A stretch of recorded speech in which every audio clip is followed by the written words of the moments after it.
amal ibadah pun bisa batal di sisi Allah dan tidak ada harganya ketika orang itu terselempet dengan masalah kesyirikan, dan itu menyebabkan rusaknya semua ibadah yang telah dia lakukan dalam hidup. Makanya tidak main-main pelajaran tentang tauhid itu. Makanya antum kalau ngaji tematik khair, baik akhi. Ana tidak sama sekali mengomentari bagaimana pengajian antum dalam tematiknya, tapi pengajian kitab itu penting.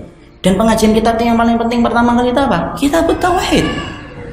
Paham dulu tentang tauhid, paham dulu tentang akidah dan berbagai macam konsekuensi yang terkandung di dalam masalah akidah, dan faham tentang syirik. Karena sesungguhnya syirik itu bukan hanya ketika kita nyembah sama batu tok, enggak. Syirik itu macam-macam. Ada syirik mahabbah, ada syirik to'ah, ada syirik doa, ada syirik masalah niat. Di mana para ulama menyebutkan ada syirik doa, antum berdoa kepada Allah dan kepada selain Allah, syirik dalam masalah doa. Ada syirik taat, antum taat kepada manusia lebih besar daripada taatnya antum kepada Allah dan Rasulnya, jatuh dalam kesyirikan. Ada syirik dalam masalah cinta, antum mencintai manusia, antum cintai istri antum cintai anak-anak antum, sama sebagaimana antum cinta sama Allah, syirik dalam masalah cinta. Ada syirik dalam masalah niat, melakukan ibadah bukan untuk Allah tapi hanya untuk mendapatkan pujian dan sekeping dari kenikmatan dunia. Itu juga bagian dari syirik yang kadang-kadang kita tidak ngerti. Syirik dalam masalah niat, apalagi kan banyak orang kemudian sholat supaya butiknya laris, orang yang sedekah supaya proyeknya lancar. Makanya saya sering gitu dapat WA dari orang tak dikenal, Ustaz saya lagi merintis bisnis, amalan-amalan apa ya supaya bisnis saya lancar. Bingung saya, amalan itu kan untuk akhirat akhi. Tapi sejak kapan amalan kita itu kemudian diniatkan untuk duniawi? Ibu-ibu malam-malam bangun gelontangan, tahu gelontangan ya? Saya berada di tempat induknya bahasa Jawa sekarang. Gelontangan anaknya sampai bangun, ngapain nih?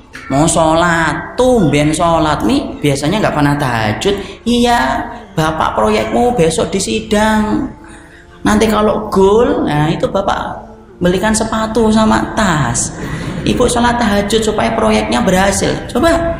Tapi ternyata banyak di antara kita yang tidak sadar itu juga merupakan bagian dari perkara yang apabila kita biarkan ikhwan, itu juga menyebabkan kita mendatangkan tandingan bagi Allah padahal Allah yang telah menciptakan kita.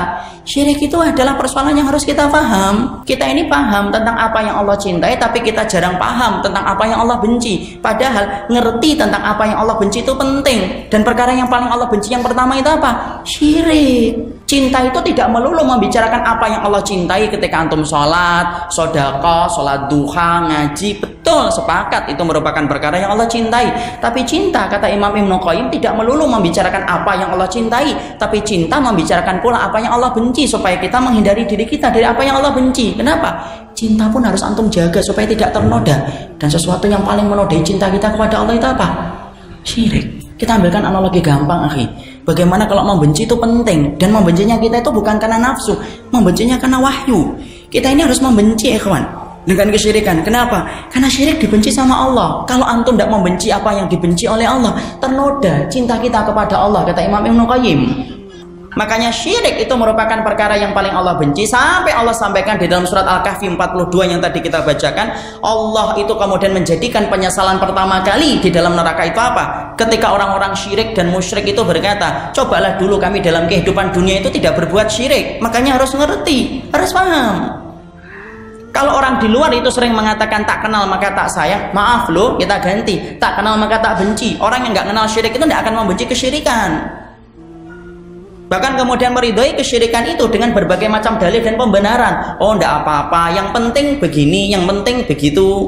Keislaman itu belum menjamin kita itu akan kemudian bersih dari kesyirikan sampai kita paham kesyirikan itu bagaimana, mempelajarinya itu apa, dan bagaimana kita memberikan imunisasi dalam iman supaya tidak terjangkiti dengan kesyirikan. Dan syirik itu tidak serta-merta orang yang melakukan syirik itu dolim, belum mesti.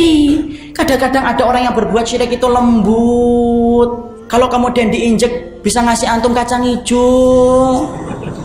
Tapi kadang-kadang karena dia belum paham, kemudian dia melakukan kesyirikan. Kenapa? Karena dia nggak ngerti tentang bagaimana intinya kita di dalam beribadah, yaitu kemudian menjauhi tentang sesuatu yang paling dibenci oleh Allah yang dinamakan dengan kesyirikan.